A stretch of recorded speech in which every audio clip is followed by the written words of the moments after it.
Et je vous invite justement, mesdames et messieurs, à suivre une déclaration du ministre de l'administration du territoire et de la décentralisation,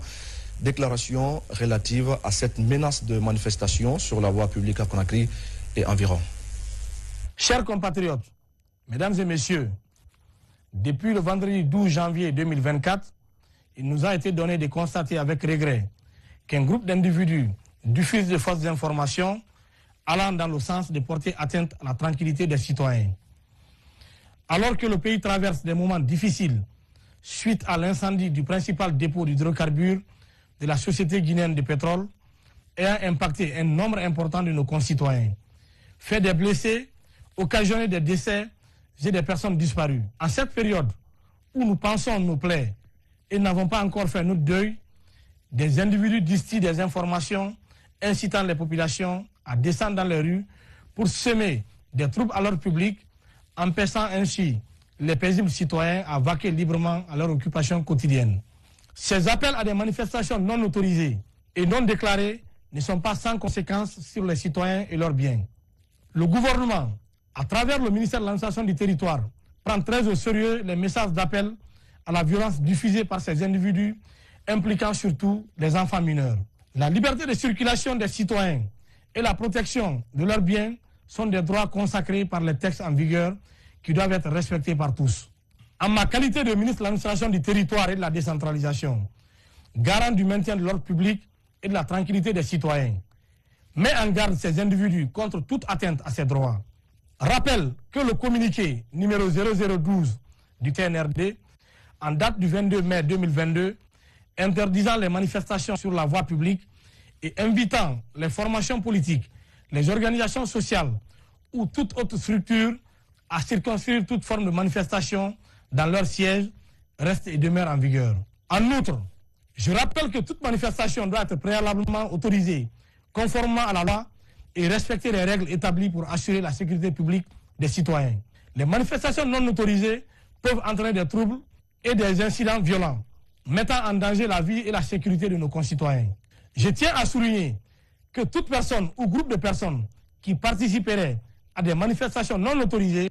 sera tenu responsable de ces actes. Depuis l'avènement du Conseil national du Rassemblement pour le développement le 5 septembre 2021,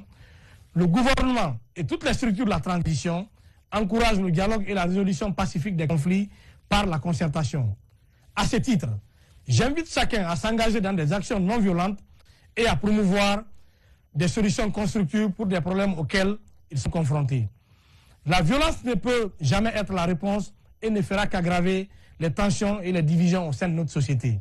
Chers compatriotes, au regard des menaces de plus en plus grandissantes mettant en péril l'intégrité physique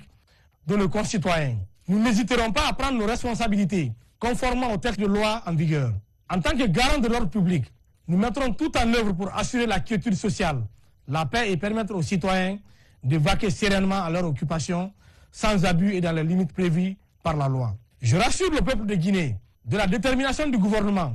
à mettre hors d'état de nuire ces individus et à poursuivre les auteurs et les commanditaires de tout acte de violence qui surviendrait suite à ces appels à manifester. Le gouvernement prend à témoin la communauté nationale et internationale de l'usage des méthodes appelant à la violence et à la déstabilisation du vivre ensemble des Guinéens par certains individus à partir de l'étranger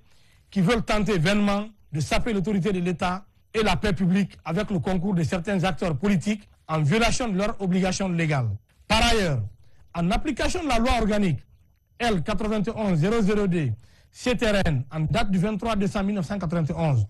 portant charte des partis politiques en République de Guinée, de la loi 2005-013 AN en date du 4 juillet 2005 régissant les associations en République de Guinée, les organisations politiques et sociales dont les responsabilités pénales seront établies suite à ces atteintes à la quiétude des citoyens, à des actes de vandalisme, subiront la rigueur de la loi et se verront appliquer les sanctions allant de la suspension jusqu'au retrait de leur agrément. Le gouvernement a toujours prôné et privilégié la paix et le dialogue, car convaincu que c'est par cette voie que les problèmes qui se posent à la nation trouveront leur solution. C'est encore le moment de lancer un appel patriotique